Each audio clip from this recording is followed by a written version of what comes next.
Queridos telamigos, bienvenidos a esta nueva entrega de Especiales Telamiga con una invitada que viene desde Argentina. Ella es investigadora, periodista católica, que viene a compartirnos sus experiencias que concretó en este libro, en el cual habla acerca de una experiencia que tuvo ya hace 10, 12 años, ya les contará, de la forma como fue introducida al mundo de las sectas y cómo a través de varios acontecimientos ella logró salir de allí. Además de contarnos su experiencia, que está resumida nuevamente, les digo, en este libro, ella desde entonces ha hecho investigaciones muy serias, profusas, acerca del tema de las sectas, y eso la ha llevado a varios escenarios católicos que pues dejan ver cómo efectivamente la Iglesia Católica se encuentra en crisis. Vamos a dividir esta especial de Especiales Telamiga en 12 entregas. Una, básicamente hablando de su experiencia con esta secta, que nos hable acerca de su libro, de sus investigaciones, del paralelo que hay entre el obrar de las sectas y este movimiento mundial de Harry Potter, y todas las investigaciones que ella hizo, básicamente con el tema de Radio María, los jesuitas, el mismo tema de las sectas como tal. Y en la segunda parte de esta entrega les tenemos reservadas una sorpresa muy especial. Laura, bienvenida a Colombia, Muchas bienvenida gracias, a Bogotá, Alejandro. bienvenida a Telamiga.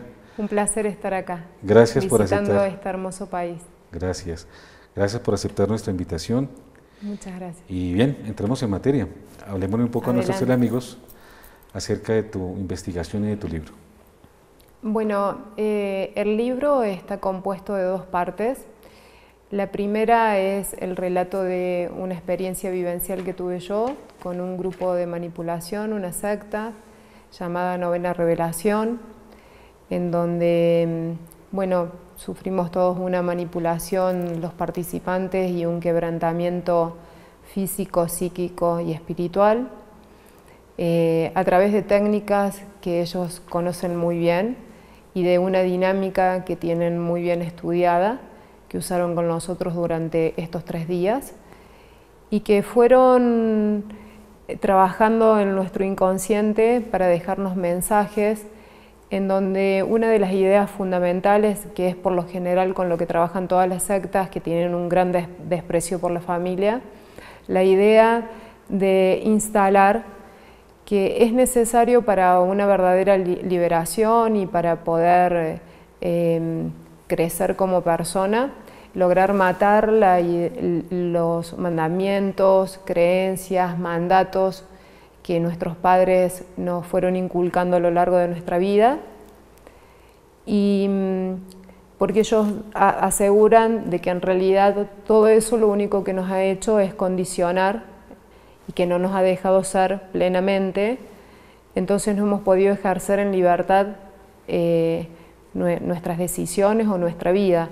Entonces que es necesario ser en ese sentido contundente a la hora de poder acallar esa voz de nuestros padres en nuestra memoria. Todo esto se logra a través de un proceso muy dinámico que tienen ellos. Son 3 días de mucha actividad a través de distintos juegos, lecturas, meditaciones, pero todo está muy orientado a provocar este quebrantamiento. Todo está guiado en un camino que nos va llevando a la confusión y va alterando nuestras conciencias, y en realidad nosotros no nos podemos dar cuenta del daño que estamos sufriendo. Simplemente lo tomamos como una experiencia motivadora y es muy difícil detectar el peligro de estas actividades. En tu libro tú dices que fuiste invitada a un retiro católico, o Sí. por lo menos tenía esos ribetes al comienzo. ¿Hace Sí. cuánto fue esa experiencia que viste? Esto fue en el año 2006, en el año 2006. Hace 11 años, 12 años. 12 años. Y desde entonces yo no he dejado un solo día de trabajar en el tema, porque encontré como una manera de recuperación a lo que me había pasado. Primero, bueno, la infinita misericordia de Dios que tuvo para conmigo, de poder ayudarme a recuperarme de todo esto. La dinámica que yo utilicé fue la de empezar a escribir. En ese momento no tenía idea ni tenía pensado escribir un libro, lo escribía como una forma de recuperación, porque yo lo que buscaba es, escribiendo, recordar cada actividad que habíamos hecho y tratar de buscar la intencionalidad que había tenido esa actividad que en ese momento no nos despertó ninguna curiosidad. Pero antes de entrar sobre el tema del desarrollo y las consecuencias de la experiencia, cuéntenle un poco a los teleamigos en qué consistió. Tengo entendido que aplican técnicas de programación neurolingüística y que de alguna manera lo que buscaban en esta experiencia, y que fue lo que tú descubriste con tus investigaciones, es que de alguna manera desprogramas, si se me permite el término, a las personas para reprogramarlas. Absolutamente. Le quitan sus ideas, sus convicciones, sus Sí, es un mandatos. ataque a la personalidad, a las creencias, a todo lo que uno va construyendo, en donde los padres juegan un rol fundamental, en esto de ir formándonos como persona, en donde nosotros vamos formando nuestra identidad, nuestra conducta, nuestras decisiones y un camino a seguir. Cuando todo eso se ve quebrantado, la persona queda sumamente vulnerable y a la deriva, porque no tiene pilares de dónde apoyarse. Entonces queda como bastante devastada, pero a su vez queda muy vulnerable para la intención de ellos, que es, como si fuera una marioneta, empezar a manejar la vida de esa persona. Te quitan creencias y mandatos para imponerte nuevas creencias y mandatos que son las que van a imponer ellos, buscando un dominio de tu persona. ¿Y cómo es posible que en tan solo 3 días, esta experiencia la vivió Laura en Córdoba? Olvidé decirles a ustedes que Laura es de Córdoba, Sí, de Argentina, Córdoba. y allí en la provincia de Córdoba, muy cerca, Sí. fue donde vivió esta experiencia de 3 días. ¿Cómo es posible que en 3 días una persona estructurada como tú, además con fe, porque de eso vamos a hablar también, sea reprogramada de una manera tan aparentemente fácil, cuando tiene que ser utilizar unas técnicas realmente especiales para eso?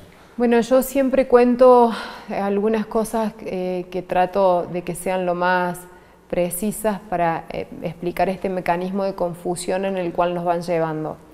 Las personas que estábamos participando de la actividad no nos conocíamos, era necesario hacer una presentación general y nos sentaron en círculo y nos pedían que nosotros le contemos al compañero que teníamos al lado referencias de nuestra persona, y a su vez el compañero le contaba al que estaba al lado de él. Pero curiosamente después, a la hora de cada uno expresar quién era, nos hacían que expresemos lo que nos había contado el compañero del lado. Por lo tanto, si yo estaba sentada al lado de un varón, yo tenía que presentarme con el nombre, con la edad y con los datos de esa persona. Fíjate qué curioso cómo nos iban iniciando en un camino de confusión, que lo mostraban como algo divertido, que a nosotros la verdad que no se nos ocurrió replantearnos por qué esta forma de presentación, porque esa es la trampa, como vos no te replanteas y no te cuestionas, lo tomas como una actividad, no podés ver que empiezan su trabajo para ir quebrantando la personalidad. Ya no es un dato menor que, por ejemplo, si yo soy mujer, me presente como hombre y tome la personalidad de otra persona que no es la mía. Indudablemente había una intencionalidad muy marcada en el trabajo de ir desvirtuando nuestra personalidad, ¿no? Desde el comienzo. O sea Desde el comienzo. Esa además, te diría que es la primera actividad. Y así se fueron sucediendo una serie de actividades que se mostraban inocentes o que por lo menos no nos llamó la atención a nosotros, y sin embargo tenían un contenido o una intencionalidad bien marcada de ir generando lo que al final pasó. intencionalidad que tú percibiste ya cuando estabas fuera. Y Sí, después yo con en el momento no sospeché de nada. Te diría que después de los 3 días, cuando me tocó terminar la actividad, sentí que había sido una actividad muy movilizadora, pero para bien. Yo me había sentido muy a gusto, en ningún momento detecté ningún peligro. Sí estábamos bastante vulnerables porque estábamos mal alimentados, las actividades eran muy exigentes, muy temprano empezábamos con las actividades y terminábamos muy tarde. teníamos pocas horas de sueño, sumado a que, bueno, se trabaja con mucha música, o sea, como que hay un movimiento de los sentimientos bastante importante. Y en el tema este puntual, que ellos insisten mucho, que es necesario romper las creencias y mandatos que recibimos de nuestros padres, había un ejercicio en donde ellos van haciendo como una meditación que te invita a ir a volver a tu infancia. Es importante decir en esta situación que muchos de los participantes había casos de personas que habían sido abusadas, con lo cual volver a su infancia, si no hay un profesional adelante que esté manejando la actividad, puede ser bastante peligroso. Claro. ¿No lo había? No, de ninguna manera. Entonces, la meditación te iba llevando al recuerdo de tu infancia y hasta ellos mismos, porque había un líder y un staff, que eran los que colaboraban con el líder, tenían colchonetas en donde nos invitaban que si en algún momento algún recuerdo o alguna vivencia que venía a nuestra mente nos generaba un impulso de ira o de rabia, podíamos como a modo de catarsis golpear en esas colchonetas. Y todo esto fuera del alcance de profesionales de la psicología que pudieran contener. En mi caso no me pasó porque siento haber tenido una infancia muy linda, pero uno a lo largo de estos 3 días iba escuchando los testimonios y conociendo sobre la vida de sus compañeros, y había casos verdaderamente muy dolorosos. Chicas que habían sido abusadas hasta por sus propios padres, o situaciones de abandono, de violencia física. Creo que en tu libro refieres a alguien que asesinó a otra persona también. Sí, una chica que había sido víctima de un violador serial, que fue un caso muy reconocido allá. ¿Un policía, algo así, hiciste referencia? Sí, no, lo que yo dije es que curiosamente una persona que era del cuerpo de la policía de Córdoba pertenecía al staff del líder. Ah, ok, ya, muy bien. Entonces, bueno, todas estas actividades iban generando una movilización interior importante y grande. Pero entonces, perdóname que te interrumpa, sí. Además de las temáticas con las que se consigue hacer una catarsis manipuladora, porque ese momento en el que afloran los sentimientos, el pasado, y aprovechan esos elementos de la persona para poder conducirlos a determinados propósitos. O sea, además de las temáticas como tal que habían otros elementos, música, luces, la misma alimentación. Es muy seguro que tú hayas recibido alucinógenos en esta experiencia. Es muy probable porque una de las cuestiones que no es menor y que ocurrió es que nos hicieron hacer una serie de juramentos. Esos juramentos, prácticamente al principio de la actividad. Esos juramentos tenían que ver con que primero no íbamos a tomar nota ni contar nada. Nosotros nos jurábamos que no íbamos a contar nada una vez que saliéramos de acá a nadie que no tuviera que ver con esta actividad. Nos pedían que si alguna persona tomaba algún tipo de medicación la debía entregar al grupo. La excusa que ellos daban es que ellos, a los fines que no nos distrajéramos, nos iban a suministrar el medicamento.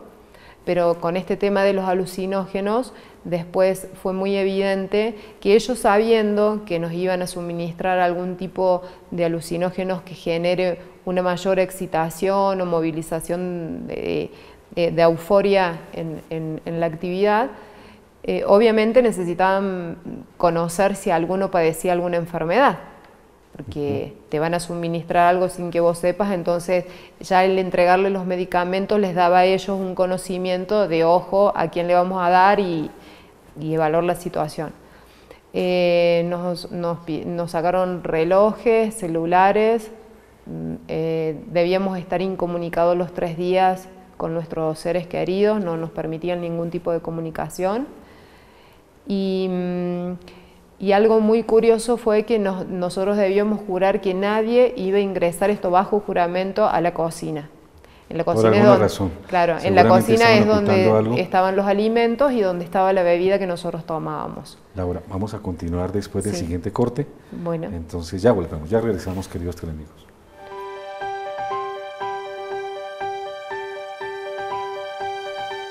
Queridos teleamigos, bienvenidos nuevamente a este especial de Especiales Teleamiga, con nuestra invitada Laura Vergara, una comunicadora, periodista e investigadora argentina, quien nos comparte su experiencia consignada en un libro que habla de ella.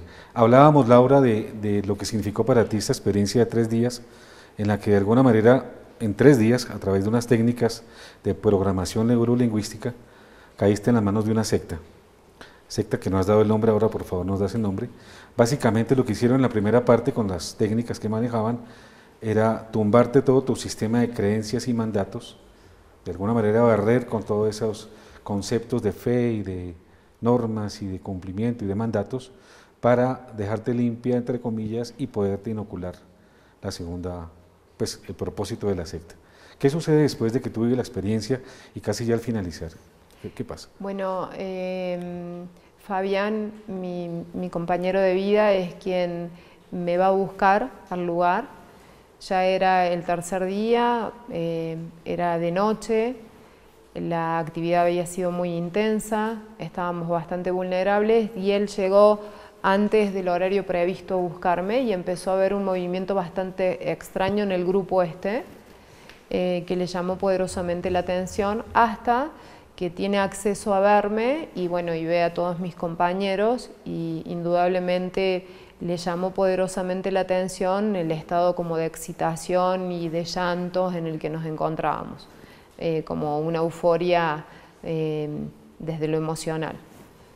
Eso le preocupó muchísimo y entonces en medio de la finalización de la actividad empezó a preguntarme qué pasaba, de qué se trataba, quién era esta gente. Él empezó a advertir que algo malo había pasado y eso que él podía advertir, como yo no lo podía advertir, el cuestionamiento de él generaba un quiebre en la comunicación de nosotros, porque yo sentía que cuestionaba algo que no me parecía en lo absoluto que sea para cuestionar.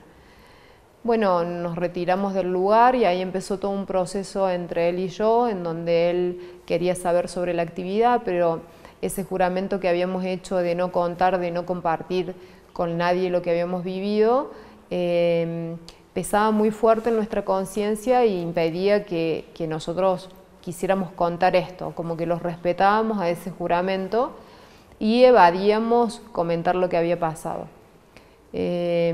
Así fueron muchos desencuentros ese día y al otro día, en donde no nos podíamos entender, donde había muchos reclamos de parte de él y yo la verdad que no sabía qué contestar y tampoco podía entender el malestar de él o la preocupación que él tenía.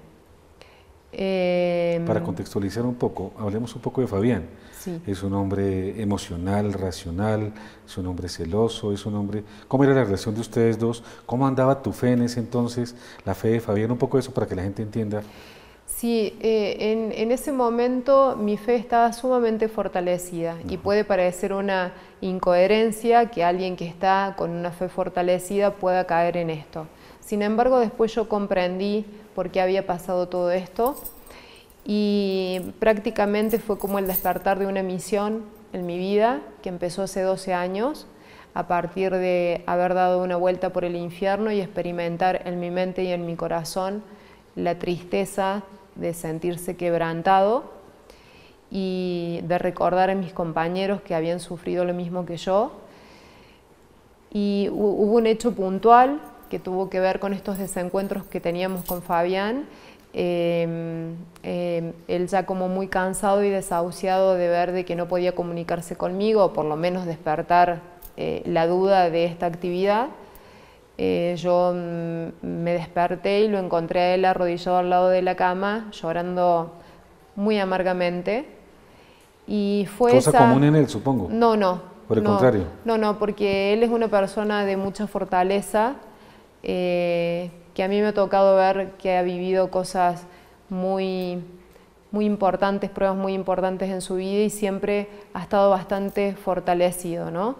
Entonces esta situación de verlo así tan devastado, llorando prácticamente como un niño, sin consuelo, fue ese el momento, creo que del que se sirvió Dios para decir, bueno, a lo mejor tiene razón y algo pasó, y salir yo de mi negación a que no había pasado nada.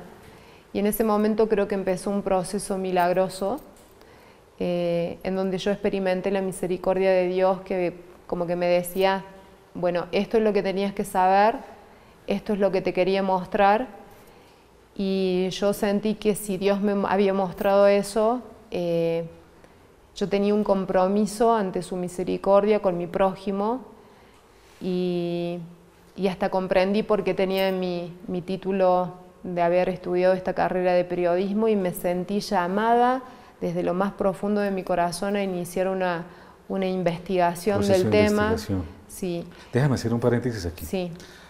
Queridos teleamigos, yo tuve la ocasión de hablar con Fabián, porque es que leyendo el libro de Laura, uno se da cuenta que el punto de quiebre del proceso de manipulación que ella venía viviendo en esta experiencia, tiene su culmen en ese momento en el que se encuentran esos dos amores de esposo, dos amores de pareja, un hombre estructurado, un ajedrecista profesional, abogado, un hombre esencialmente racional, un hombre que controla sus emociones, pero en este punto y hora él se quiebra.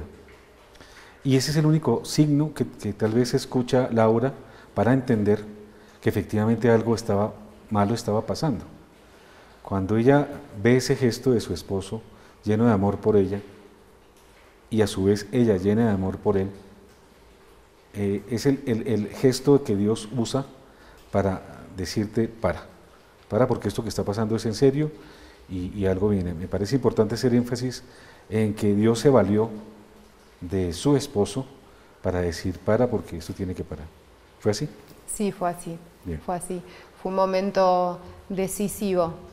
Decisivo porque ahí es como que terminaba una prueba y empezaba otra.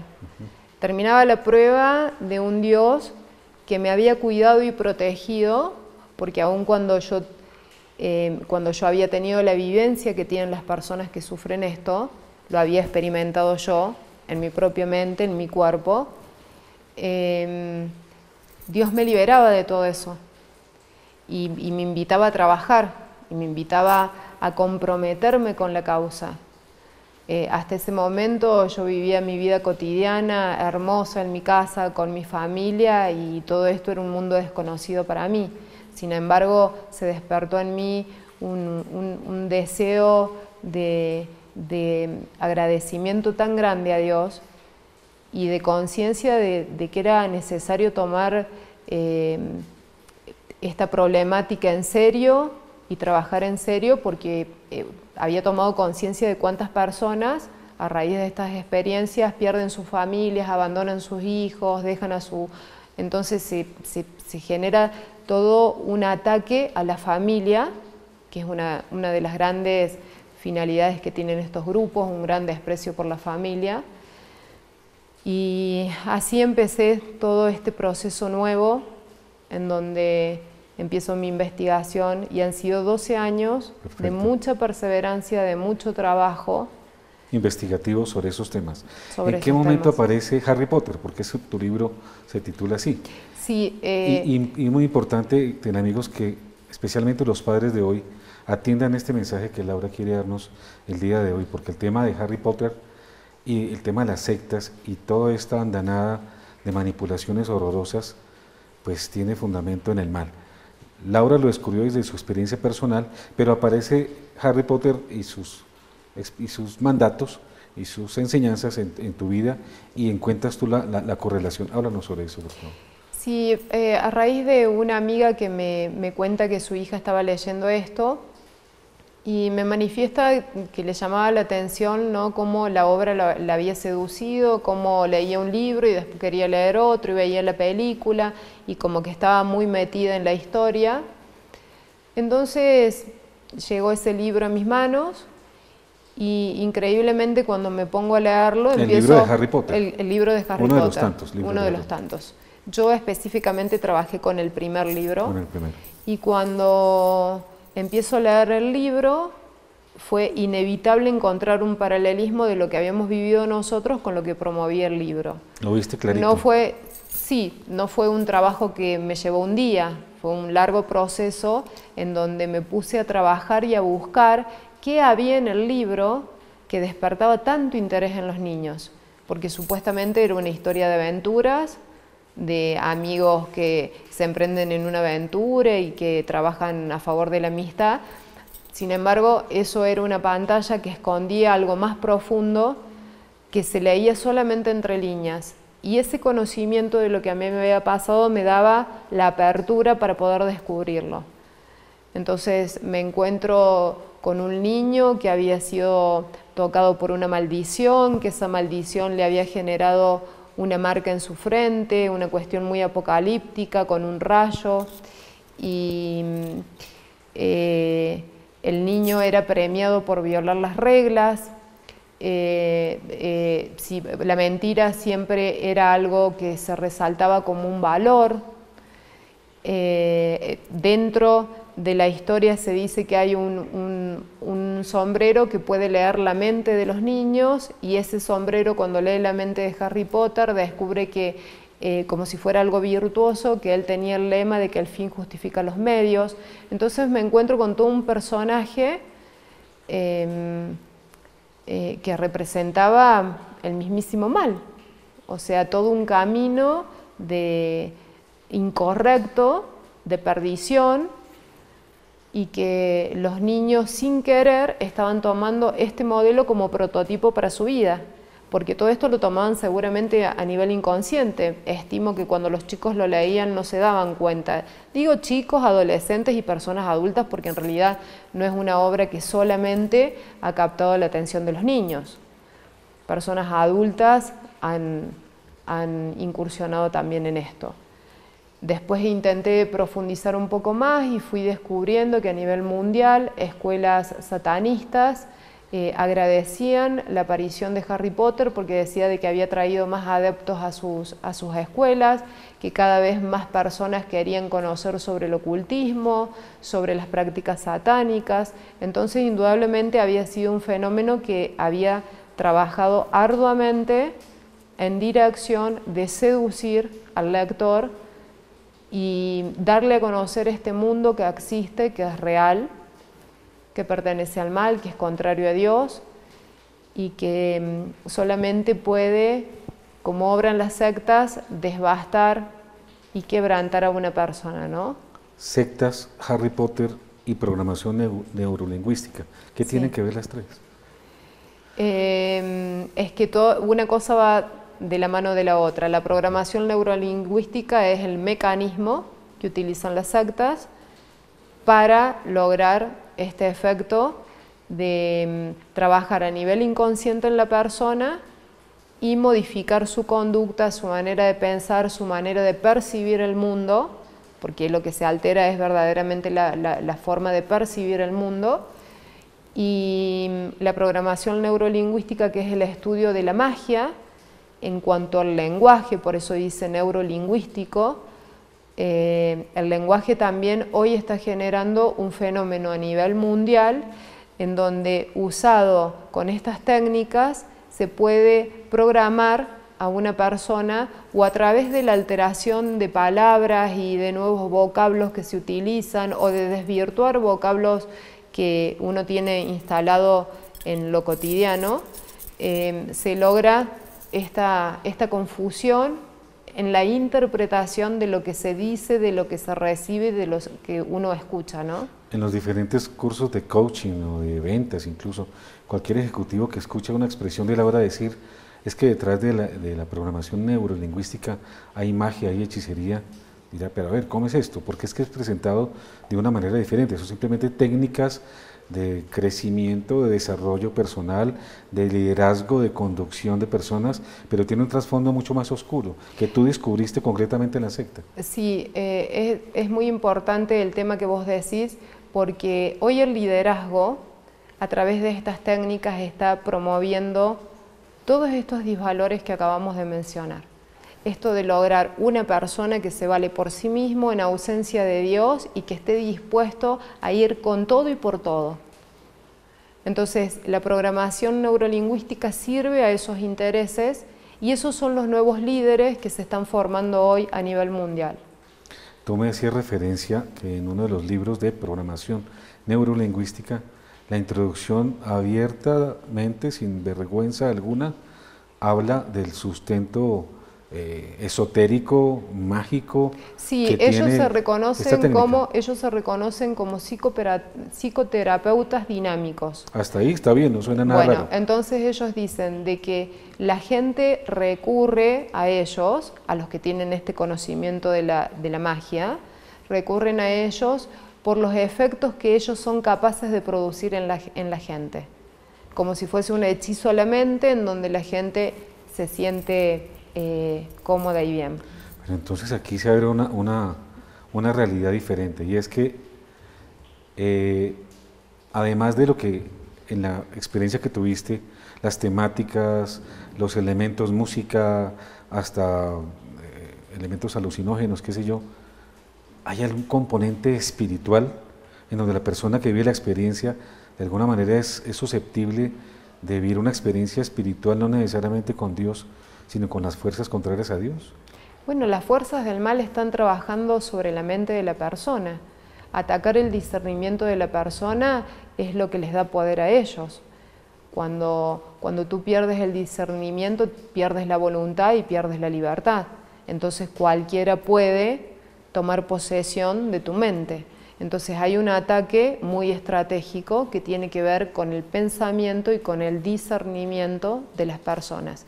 Por eso hoy están tan de moda corrientes orientales que te invitan a la no mente, al estado nirvana, porque desde ese estado lo que afloran son los sentimientos, y los sentimientos, si no van acompañados de la razón, del discernimiento, nos pueden conducir a lugares sumamente peligrosos. ¿Qué es lo que pasa en las sectas? Entonces podemos afirmar, y de hecho creo que con el tiempo lo comprobaste, que además de la experiencia de las dinámicas, de ser reprogramada, nuevamente programada, viviste una experiencia espiritual. Pero ya para terminar este bloque, me gustaría que le dieras un mensaje a los padres de familia, a los amigos que nos ven, sobre el tema de Harry Potter concretamente, y el cuidado que tienen que tener con ese tema que aparentemente es inocuo y aparentemente es inofensivo, pero que tiene un trasfondo realmente perverso, realmente satánico. ¿Cuál sería tu mensaje para ellos? Mi mensaje es que por lo menos se permitan tener en cuenta este descubrimiento que yo ofrezco humildemente de este prototipo de niño que representa el mal, la perdición, un camino contrario a Dios. Los padres muchas veces, hasta nosotros podemos obsequiarle el libro al niño, y no con intenciones de hacer mal a nuestros hijos, sino porque también somos ingenuos ante esto, y hasta a veces puede pasar que nos encontremos contentos porque decimos, uy, qué increíble, antes no leía y ahora lee, que fue uno de los fenómenos que se desató en cuanto al tema de Harry Potter. Esto que despertaba la lectura de los niños con muchas ganas, entonces se lo veía como algo muy bueno, pero que nos permitamos verdaderamente aceptar que el mundo del ocultismo y del satanismo está presente, que existe, que no lo neguemos y que tratemos de estar atentos a lo que nuestros hijos consumen. A lo mejor la prohibición no es el camino. Yo tengo hijos, y con mi hija más pequeña he preferido ver la historia y hacerle preguntas para que ella pueda discernir y sacar sus propias conclusiones. Entonces mostrarle el momento en donde es premiado el niño por mentir o por violar las reglas, y preguntarle si ella cree que ese es el camino correcto. Yo le diría a los teleamigos, si me permite, Laura, que el tema de la oración con nuestros hijos es fundamental, y tener una actitud proactiva, no reactiva. No actuar cuando el niño ya ha leído el libro y está completamente embebido en el tema, sino preverlo. A los niños hay que hablarles claramente de la existencia del infierno, de la existencia del mal, de la existencia de todos esos poderes, y sobre todo hacerlos partícipes de nuestra oración, de manera que cuando se vean abocados a enfrentar estas realidades tengan elementos de juicio tanto espirituales como cognitivos para decir no, porque es muy difícil corregir un daño cuando ya está hecho. Un niño que ya ha leído 3, 4 libros de estos está totalmente embebido. Muy interesante, Laura, hasta aquí Muchas tu gracias. testimonio. En el siguiente bloque vamos a hablar acerca de tus descubrimientos, que son maravillosos y graves, porque la denuncia que tú vienes a hacer aquí es algo muy serio. Entonces ya volvemos, queridos teleamigos. Gracias.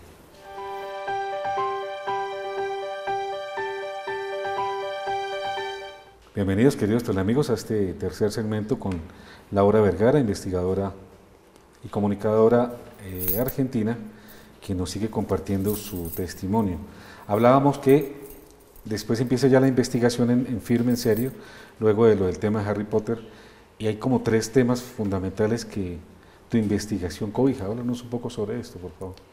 Sí, un tema que me gustaría compartir, porque a cualquiera de nosotros nos puede pasar, estas personas que logran quebrantar a otro, lo dejan en un estado de vulnerabilidad que la persona después, a su vez, sufre de depresión, de angustia, de distintas patologías que se van presentando por ese mismo quebrantamiento que ha sufrido. Hoy está muy de moda ver en muchos lugares que se ofrecen ayudas para el estrés, para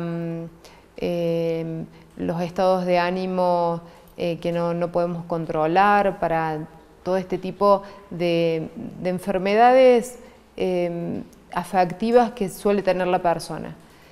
Con esta excusa, una persona que yo investigué su caso, fue captada por una iglesia evangélica, y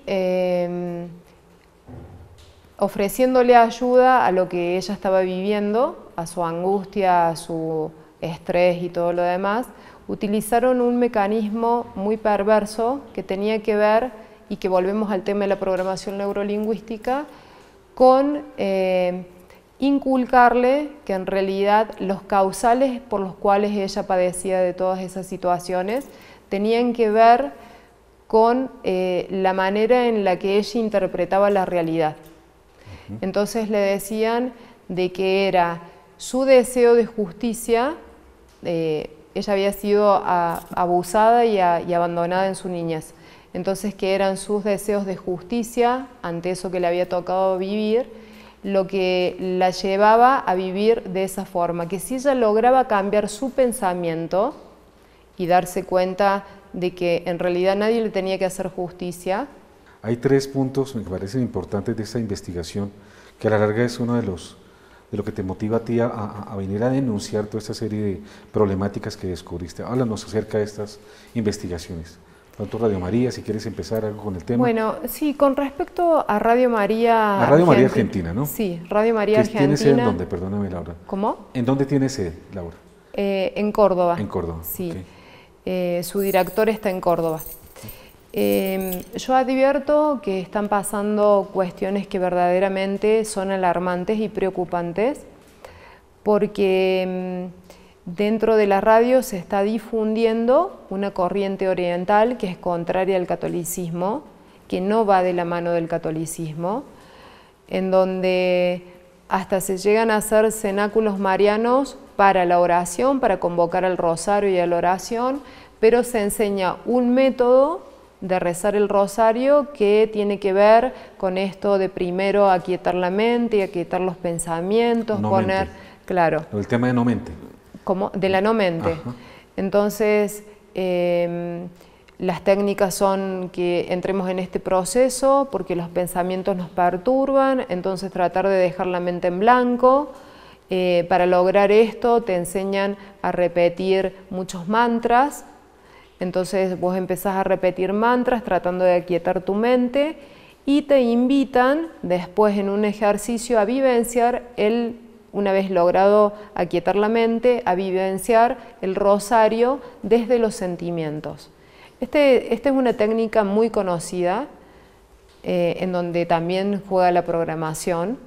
Promovida desde Radio María Argentina. Sí, okay. Donde también juega la programación. ¿Algún curso, algún nombre? Sí, estos talleres fueron difundidos en Radio María Argentina, que promocionaban a la hermana Paloma Marchesi, que venía con toda esta corriente oriental. Es más, mientras ella estaba hablando, recuerdo que un oyente llamó a la radio y le preguntó a la hermana Paloma si ella consideraba que esto, que era un método oriental contrario a la iglesia, estaba bien, y ella dijo que sí, que no teníamos que ser tan cerrados, que podemos tomar y aprender de otras religiones, porque podían aportar mucho al crecimiento personal. esta persona a través de la radio tuvo mucha difusión, muchas personas ingenuamente creyentes participaron de sus talleres, y la práctica tenía que ver con nuevamente volver a este tema de acallamos la mente para calmar el discernimiento, y cuando lo único que fluye son los sentimientos, uno queda en un estado de indefensión, porque bajo esas condiciones lo que se podría manifestar a lo mejor no es el Espíritu Santo precisamente, pueden ser otros espíritus. Entonces es alarmante ver esta práctica, esta difusión dentro de Radio María, que el padre Javier Soteras la permita. Él es el director de Radio María. Él es el director de Radio María, que permite esto, y curiosamente también tiene un bloque que le da a una licenciada, una psicóloga, o por lo menos así la presentan, la doctora Ángela Zanuti, en donde yo he escuchado ciertos relatos de ella que no puedo evitar relacionarlos con lo que conté anteriormente, en donde ella hace mucho énfasis en esto de los padres que corrigen a sus hijos y que esto genera reprimir al niño, como si fuera que la corrección reprime y le hace un daño al niño. Entonces, como buscando que el niño, viste, el déjalo ser, el lema déjalo ser, que no necesita ni acompañamiento, ni marcar directrices, ni ayudarlo, sino dejarlo que se valga por sí mismo. Entonces, me surge una pregunta, ¿por qué llegas a Radio María? ¿Cuál es tu interés concreto? ¿Simplemente una católica que busca Radio María? En realidad yo soy oyente de la radio. Desde hace mucho tiempo. Y desde hace mucho tiempo vengo percibiendo que están pasando estas cuestiones, que para mí no son menores, porque utilizar la invitación a rezar el rosario para enseñarle a la gente este tipo de técnicas que están relacionadas al yoga, al hinduismo, al budismo, no me parece correcto, porque sí soy una persona que creo firmemente que todos tenemos libertad de elegir en qué creer o de no creer. Mi cuestionamiento tiene que ver con prácticas que son contrarias a la Iglesia y que se estén dando dentro de la Iglesia. No es cuestionar la creencia de nadie, simplemente todos tienen derecho si quieren hacer yoga, si quieren hacer meditación, eso hace a la voluntad y a la elección de cada uno. Ahora, esas prácticas no pueden estar dentro de nuestra Iglesia. En nuestros diálogos previos me decías tú que acudiste al padre Sotera para presentarle tu libro. Y ante la negativa de Radio María sistemática para hacer eco a tu denuncia, tomaste especial interés en investigar, y llevas 10 años investigando Radio María, haciendo grabaciones de sus audios. Siempre me llamó la atención porque mi primer intento de dar a conocer esto que yo había investigado, porque sentía la necesidad y la urgencia de darlo a conocer, sobre todo por el fenómeno masivo que había producido la historia de Harry Potter, lo primero que atiné a hacer es llevar el libro a la radio. Y me encontré con una puerta muy cerrada. Y esto me llamó la atención. Pero después, con el correr de los tiempos y haciendo un seguimiento del lineamiento que se estaba utilizando en la radio, empiezo a descubrir que todo tenía una razón de ser. Yo estaba denunciando algo que ellos en algún punto lo estaban promocionando. Entonces, engañosamente, estaban enseñando a la gente o haciéndola incursionar en prácticas contrarias a la fe católica.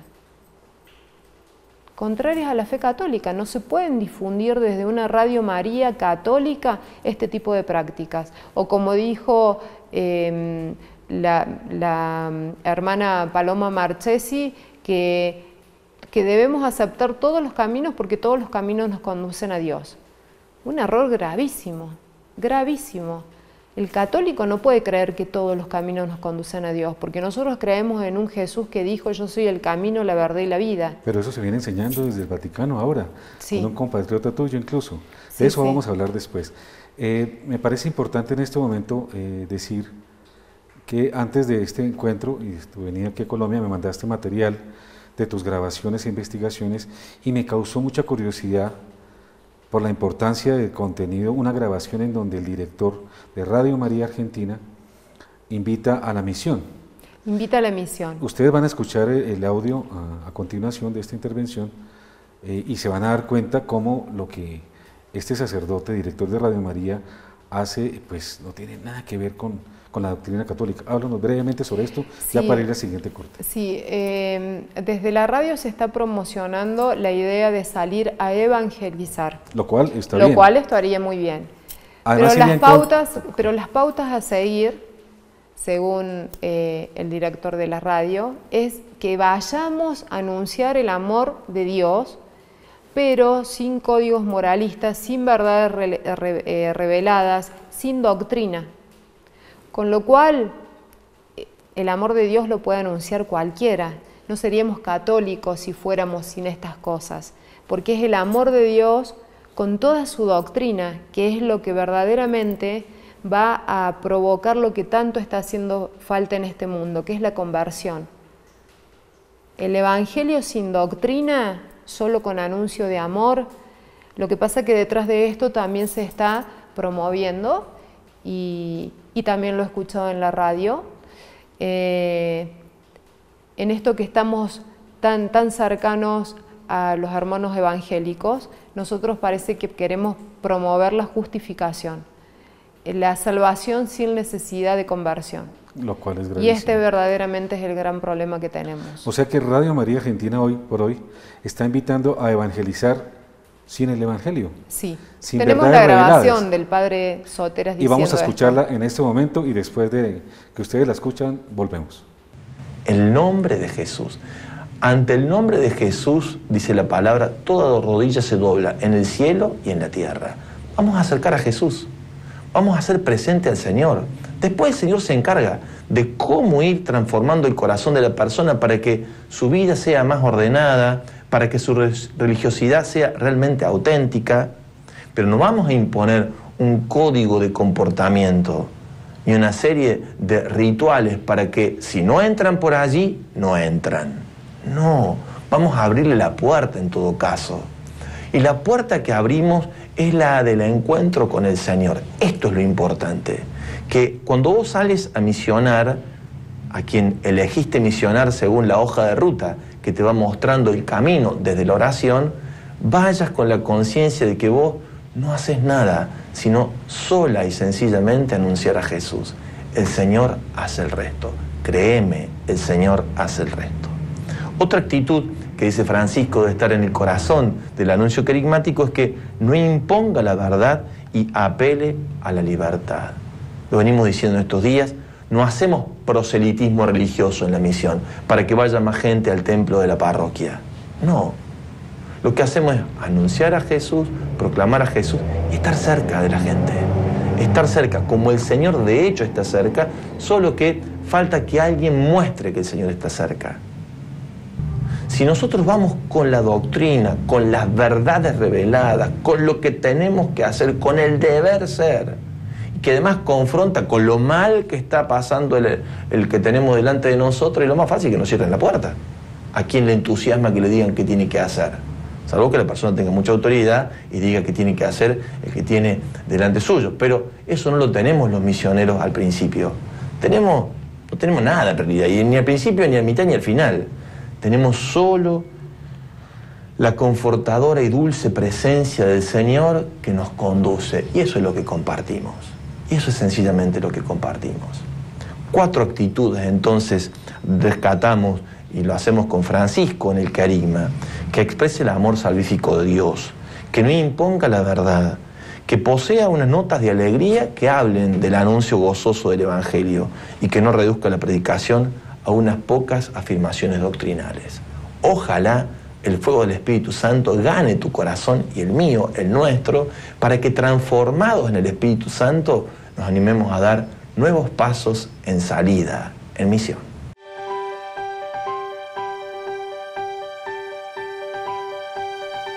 Queridos teleamigos, bienvenidos a este último segmento de esta primera parte con la entrevista a Laura Vergara, comunicadora e investigadora argentina. Nos comentabas en el pasado bloque que tu situación te llevó a hacer varias investigaciones importantes, descubrimientos importantes. Uno de ellos tiene que ver con el tema de los retiros ignacianos, Sí. tal y como los imparten allá en Argentina, porque haciendo un paralelo entre lo que tú me cuentas y las experiencias que yo personalmente viví esos retiros, no tiene nada que ver el verdadero retiro ignaciano con lo que tú descubriste. Háblanos de eso, por favor. Sí, seguramente así como se utiliza el rosario para iniciar a las personas en esta práctica de meditación, también los ejercicios ignacianos se estarían utilizando con esta finalidad. Este es un libro que se usa allá, que usan mucho los laicos para juntarse y hacer una experiencia de cómo vivir a la ignaciana. Muestra la carátula de la cámara, por Sí. favor. Está San Ignacio de Loyola, además promovido desde una parroquia Sí. católica. Bien.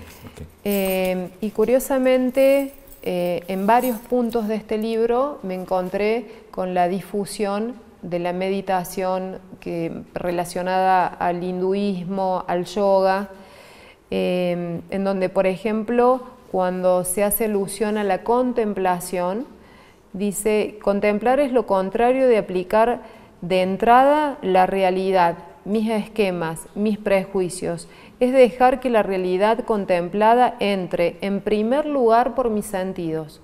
O sea, volvemos a lo mismo, el trabajo de la no-mente para que solamente trabajen los sentidos, y verdaderamente creo que esto es un riesgo muy grande. Muchas cosas más podríamos decir referido a este libro tan pequeño, pero todo conduce a lo mismo. Es como necesario mantener a la persona fuera de discernimiento. Creo que hay una intencionalidad muy marcada en iniciar en estas prácticas. Ya nosotros, la Iglesia Católica, personas mucho más formadas y preparadas que yo han dicho del peligro del yoga, de cómo el yoga puede ser una iniciación en prácticas que no están aprobadas por la Iglesia Católica. Y sin embargo, hoy vemos que esto está entrando y de a poquito está haciendo el allanamiento de un camino, engañando a la gente en su buena fe. Okay. Engañando a la gente en su buena fe. Porque rezar el rosario no es más que reunirse para ponerse en presencia de Dios. No tenemos que aplicar ninguna técnica de ningún tipo. Okay, es orar a María con el corazón y con la mente. Okay. Ese es el mensaje que yo me gustaría dejarle a los oyentes que puedan estar viendo este programa.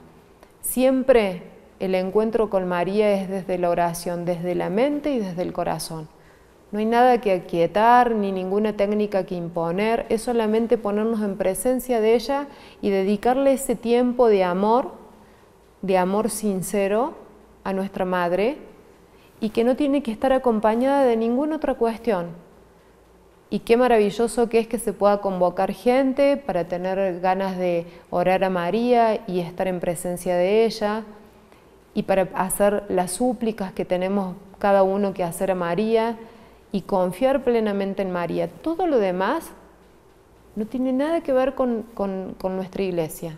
Y lo tenemos que denunciar, no tenemos que dejar que se utilice algo tan valioso como es el rosario, el rezo del Santo Rosario, para enseñar este tipo de prácticas. Ni esto, que es una herramienta grandísima para nosotros los creyentes, ni nada de las riquezas que nos han sido consignadas y ofrecidas por Dios a nosotros los creyentes en la Iglesia Católica.